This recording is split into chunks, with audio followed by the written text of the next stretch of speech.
Halo, perkenalkan nama saya Michael Gentaro Vilcito. Saya dari Fakultas Kedokteran Unika Sugio Pranoto dengan NIM 21P10047. Di sini saya mengikuti perkuliahan religiositas yang diberikan oleh Bapak Greg pada hari ini. Materinya itu tentang keserakahan.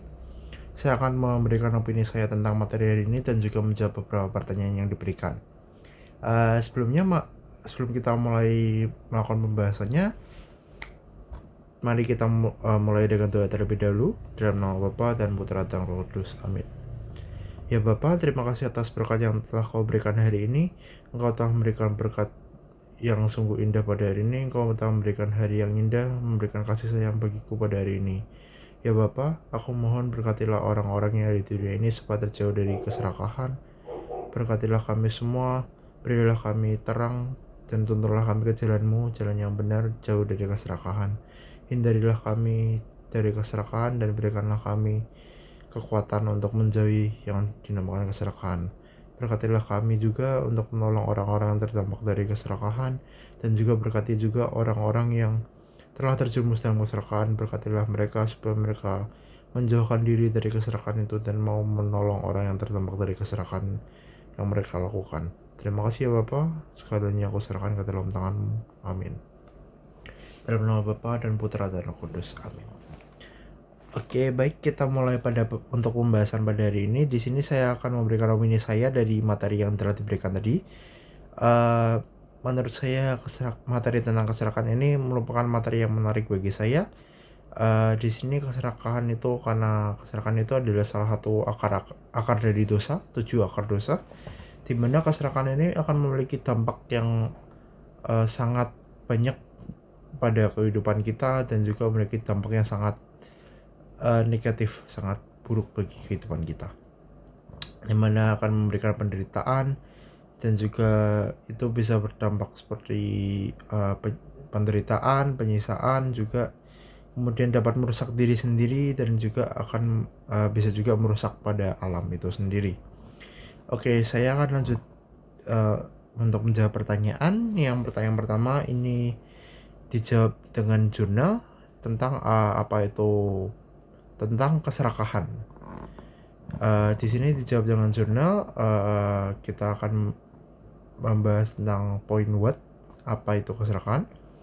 Keserakahan itu bisa diartikan dengan keinginan egois untuk memiliki kekayaan, substansi, objek, orang, kekuasaan, status, penghargaan, atau perhatian jauh melebihi apa yang dibutuhkan untuk kenyamanan dasar manusia. Kenapa kita membahas ini? Keserakahan itu merupakan salah satu hal penyebab penderitaan. Keserakahan itu menjadi topik perdebatan dan keraguan pada kehidupan sosial manusia sejak awal peradaban manusia itu sendiri. Bagaimana keserakahan bisa menjadi penyebab dari penderitaan? Kemungkinan hasil dari keserakahan itu adalah pemanjaan diri hasil dari keserakahan dan pemanjaan diri itu dapat mencakup obesitas jika kita serakah dalam makan, jadi kita makan terlalu banyak. Kemudian penimbunan penyalahgunaan zat, hubungan yang gagal, kekerasan dalam rumah tangga, pencurian, pembunuhan, insest, pemerkosaan, kejahatan lainnya. Kemudian pada tingkat global juga bisa menyebabkan perang, invasi, kemudian pembantaian, kemiskinan ekstrim, kemudian ketidakstabilan sosial, kelebihan populasi, dan perubahan iklim dan krisis ekonomi. Di sini ada kutipan kitab suci dari Markus 8 ayat 36. Apa gunanya memperoleh seluruh dunia tetapi ia kehilangan nyawanya? Jadi apa gunanya kita untuk serakah, untuk memperoleh apapun yang kita mau tetapi kita akhirnya kehilangan nyawa kita? Misalnya tadi untuk keserakahan yang berdampak pada diri sendiri, apa gunanya misalnya kita serakah dalam makan, kemudian atau serakah dalam menjajah, tapi kita malah akhirnya buat orang lain menderita.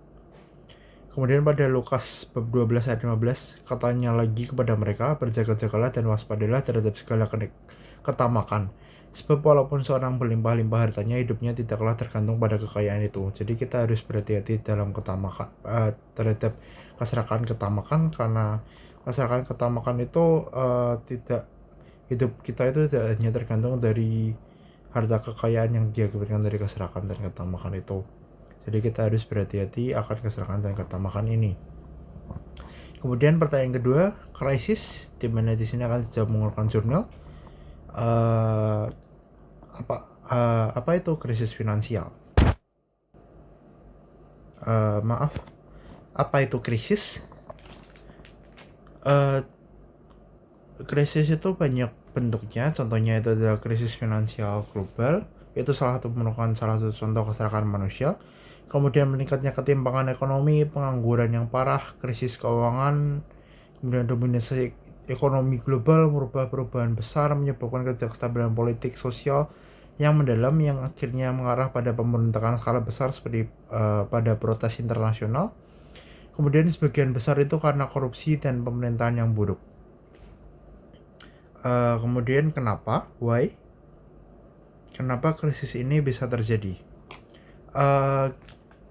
Contohnya itu adalah krisis keuangan pada tahun 2007 sampai 2008 itu adalah contoh klasik keserakahan manusia, terjadi karena kegagalan regulator keuangan, konflik kepentingan yang tak diharapkan, investasi beresiko, kemudian pinjaman yang sangat berlebihan. Kemudian ada juga yang dinamakan 10 resiko global teratas, di mana ini merupakan resiko-resiko yang sering muncul mengakibatkan krisis, di mana ada krisis ekonomi, krisis fiskal, kemudian pengangguran, krisis air, disparitas yang parah dalam masyarakat, kegagalan mitigasi dan adaptasi perubahan iklim, kemudian cuaca ekstrem, kegagalan tata global, krisis global, kegagalan tata keuangan, ketidakstabilan politik dan sosial. Kemudian pada poin how, bagaimana, ini tentang bagaimana krisis ini bisa terjadi. Krisis contohnya itu adalah ketimpangan ekonomi, itu merupakan produk dari hasil pasar tenaga kerja globalisasi, perubahan teknologi, reformasi kebijakan, perpajakan, regresi autokrasi, nepotisme, neoliberalisme langsung dan tak langsung, kemudian terkait dengan kapitalisme pasar bebas. Bagaimana cara kita mengatasinya? Itu dengan cara memperbaiki tata global, tak ada perebutan kekuasaan dan keserakahan. Kemudian ke poin ketiga tentang causes, penyebab. Di sini juga dijawab dari jurnal tentang kemudian yang pertama di sini adalah poin what. What di sini membahas apa itu cause yang apa itu cause itu sendiri. Cause itu sendiri itu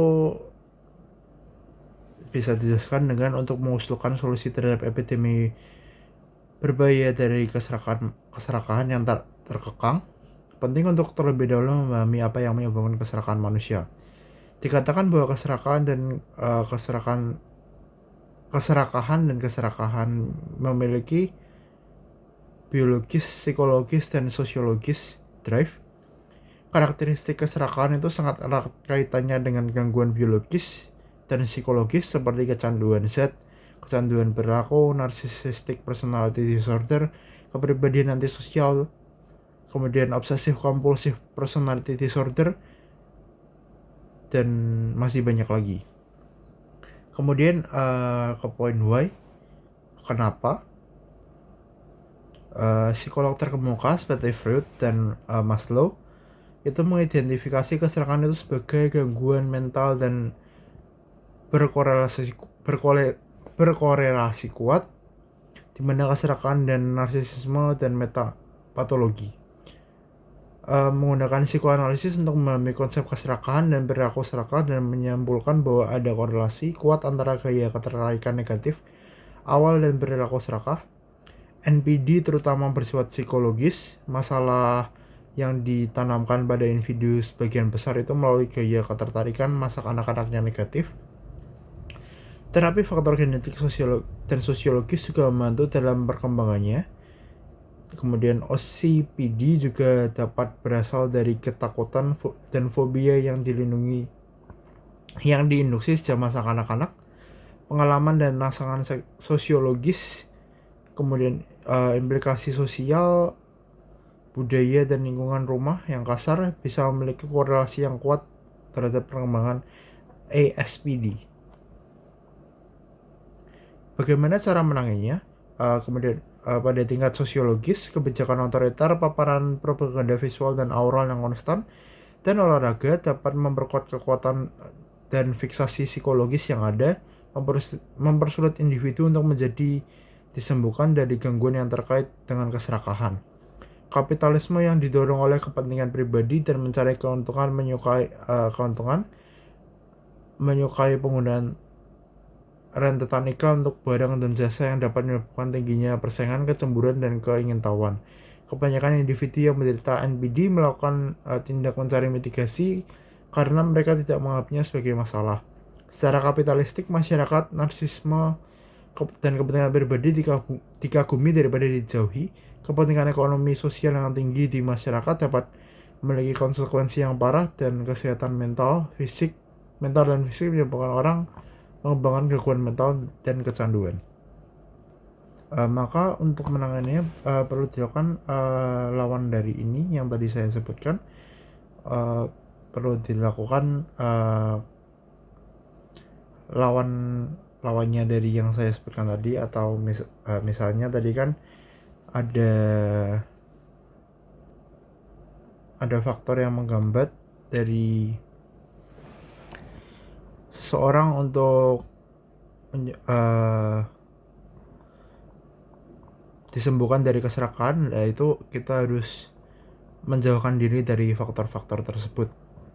Kemudian ke pertanyaan terakhir tentang solusinya, ini dijawab menurut opini saya dan juga mengambil dari kutipan Alkitab. Keserakahan itu adalah hal yang harus dihentikan. Berdasarkan penjelasan sebelumnya, keserakahan itu membawa dampak yang buruk bagi kedepannya, sehingga memerlukan solusi untuk menghentikan keserakahan ini. Salah satu solusinya menurut saya itu adalah dengan mendekatkan diri dengan Tuhan. Kenapa mendekatkan diri dengan Tuhan? Karena dengan beriman kita bisa memiliki arahan untuk mencegah diri kita dari kekerasan. Dengan mendekatkan diri dengan Tuhan, kita juga dapat memperdalam iman kita dan melaksanakan ajarannya. Tuhan selalu mengajarkan kita untuk tidak serakah dalam kehidupan kita, dan banyak sekali Alkitab yang mengajarkan kita agar kita tidak hidup dengan serakah. How? Caranya dengan berdoa, memperdalam iman, membaca kitab suci, dan melaksanakan perintah Tuhan yang dilakukan dalam kitab suci tersebut. Dengan membaca kitab suci, kita bisa memahami apa yang diajarkan oleh Allah dan harus kita terapkan dalam kehidupan kita sehari-hari. Contohnya adalah ajaran tentang kekerasan yang merupakan salah satu akar dosa. Jadi janganlah serakah, karena serakah akan membawakan penderitaan kepada manusia. Pada Matius bab 6 ayat 19-20, janganlah kamu mengumpulkan harta di bumi ngengat dan karat merusaknya, dan pencuri membongkar serta mencurinya. Tapi kumpulkanlah bagimu harta di surga ngengat dan karat tidak merusaknya, dan pencuri tidak membongkar serta mencurinya. Kemudian pada 1 Timotius bab 6 ayat 10, karena akar segala kejahatan ialah cinta uang, sebab oleh memburu uanglah beberapa orang menyimpang dari iman dan menyiksa dirinya dengan berbagai duka. Maka kita dari Alkitab di sini diajarkan untuk menjauhkan diri dari keserakahan, dan juga kita mendekatkan diri pada Tuhan agar kita meraih harta-harta surgawi, tidak meraih harta-harta duniawi. Sepertinya sekian saja dari saya Michael Giantaro Veljuto dengan NIM 21B10047 dari Fakultas Kedokteran Unika. Sekiranya terima kasih atas perhatiannya.